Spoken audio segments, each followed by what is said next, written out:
Ya, Baling.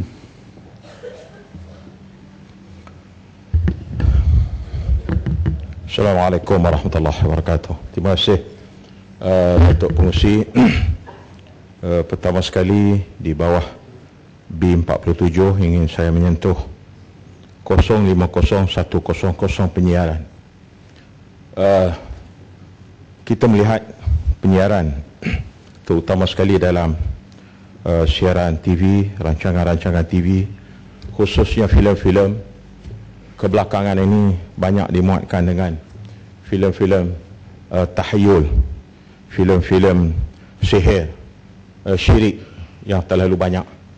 Dan saya ingin tahu apakah rasional filem-filem ini disiarkan dan dibenarkan untuk berada dalam TV kita, yang bagi saya sekaligus apabila filem-filem syirik, tahayul ataupun sihir ini diketengahkan, sekaligus kita mengkesampingkan sebenarnya pendidikan yang sedang kita bina dalam negara daripada berbagai sudut. Yang saya heran ialah apabila filem-filem yang dihasilkan oleh Allahyarham Tan Sri P. Ramlee sering dijadualkan penyiarannya dalam TV. Apakah motif? Kalau motifnya ialah bertujuan untuk melihat dari segi pendedahan dan cara Allahyarham mengenengahkan pendidikan dan pengajaran daripada filem-filem itu, kenapakah filem-filem yang seumpama ini tidak banyak dihasilkan pada waktu ini? Yang saya yakin bahawa banyak filem-filem P. Ramlee ini memberi suatu pendidikan yang bukan sahaja ada satu dua ataupun beberapa yang agak relevan dengan pendidikan Islam itu sendiri, tetapi dia lebih menyentuh dengan susila dan budaya setempat yang seharusnya dibanggakan. Menyentuh mengenai dengan butiran 040000. Balik. Maran. Boleh, izin. Boleh. Sikit. Terima kasih Datuk Pengerusi. Terima kasih Wabi Baling. Saya setuju dengan pandangan Wabi Baling. Filem-filem tahyul ni dan juga yang boleh membawa kepada syirik ni memang perlu kita benteras dan tidak perlu diadakan. Tetapi saya nak tanya Muhammad, makhluk-makhluk halus ni ada kan? Ada. Hantu ni ada. Cuma dalam pendekatan yang positif saya nak tanya Muhammad.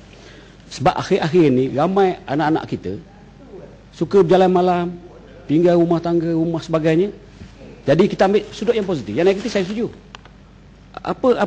Mungkin ada sudut-sudut yang positif. Maknanya bila keluar filem-filem seperti, maka ramai anak-anak kita rasa takut. Maknanya supaya tidak melarau jalan, duduk dalam semut, duduk dalam hutan sebagainya, duduk tengah bandar. Jadi bila dia nak balik dia takut. Jadi minta pandangan Muhammad macam mana?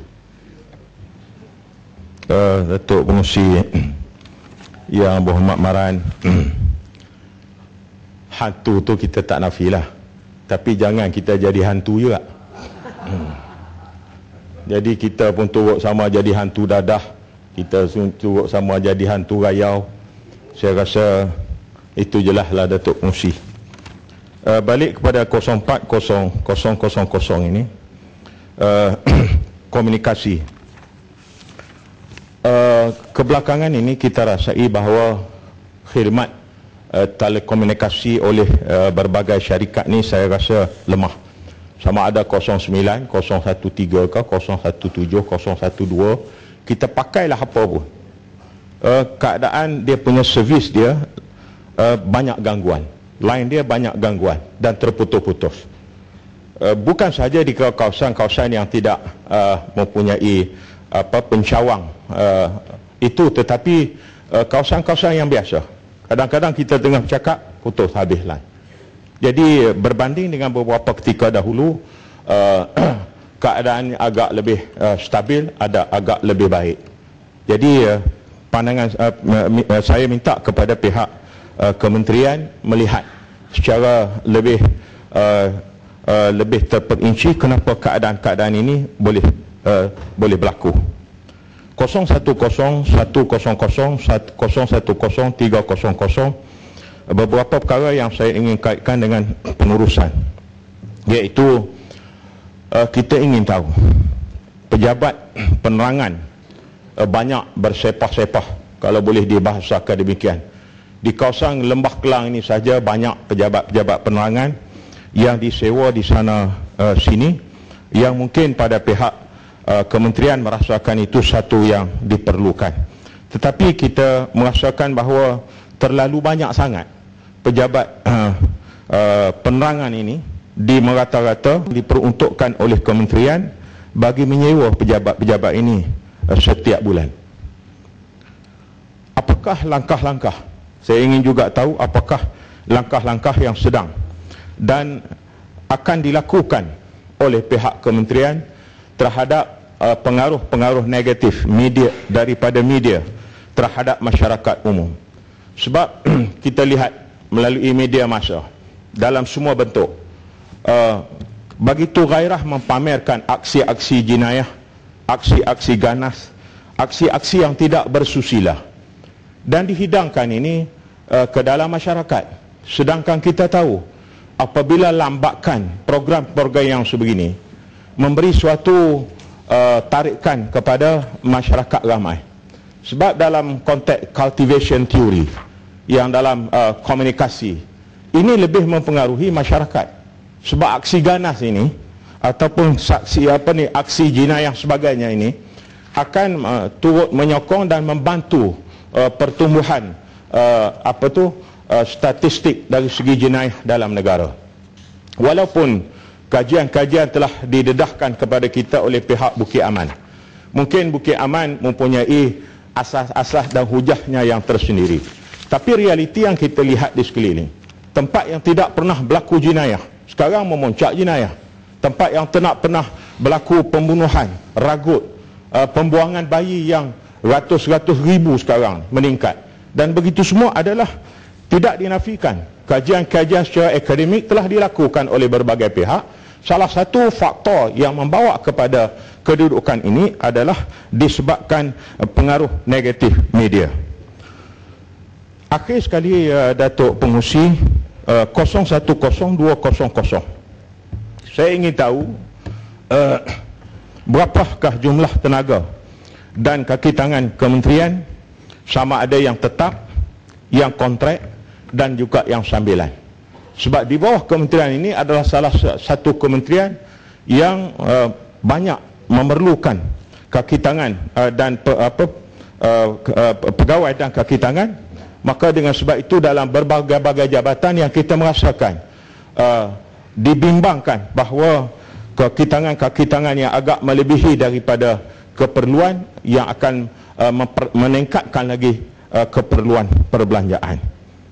Di bawah 010200 ini juga saya dipahamkan ada artis-artis yang tidak mendapat layanan yang seimbang ataupun mendapat layanan yang sama. Ada artis yang dibayar mahal, ada artis yang dibayar murah, sedangkan kepakaran, kemahiran atau kebolehan mereka dalam bidang-bidang mereka itu adalah sama. Saya menerima rungutan daripada kawan-kawan yang terlibat dalam bidang ini. Sebab saya dulu pun jadi artis juga, tapi artis forum perdana lah. Artis forum perdana. Itu aja. Tapi kadang-kadang keadaan ini, walaupun kepakaran, kemahiran dan sebagainya dalam bidang masing-masing, bayaran dan layanan daripada kementerian tidak sama. Dan sejauh mana juga saya ingin tahu bidang kuasa kawalan pihak kementerian terhadap TV swasta dan juga Astro. Saya dipahamkan yang malam tadi siaran bola pun bukan kementerian yang hantar pegawai kaki tangan ke Jakarta, tapi yang hantar ialah TV3, yang hantar ialah Astro. Cuma Angkasa Puri hanya ambil daripada situ saja. Sepatutnya kementerian lah sebagai penyiar utama mesti bertanggungjawab kepada apa yang disiarkan secara langsung daripada Jakarta itu tadi. Kita lihat juga dari segi TV swasta dan Astro terutama sekali.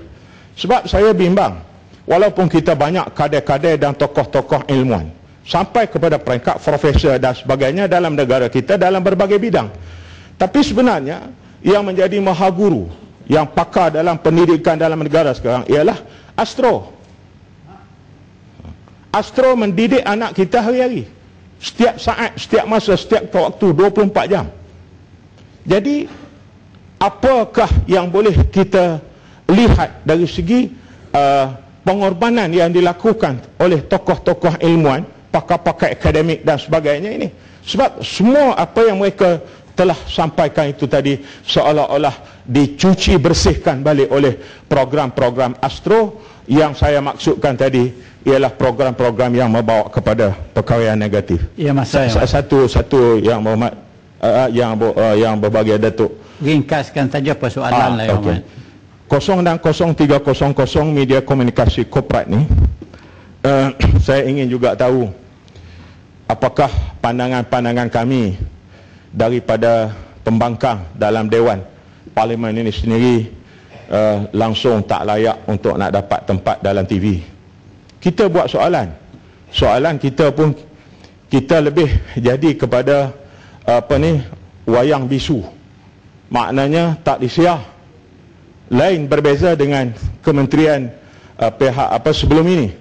Tapi sekarang ni, walaupun suara yang kita suarakan itu adalah suara rakyat, yang bukan kepentingan mana-mana parti, tapi kepentingan rakyat. Tapi kita diketepikan untuk diketahui oleh masyarakat ramai atau untuk dikongsi maklumat itu oleh rakyat jelata. Kalau nak tunggu bersama ahli parlimen dalam siaran di sebagaimana tiap-tiap malam, itu dalam bahasa cakapnya tobat lahum lah, kami ini tak dapat. Dan saya ingin tahu. Yang Hormat, Terima kasih.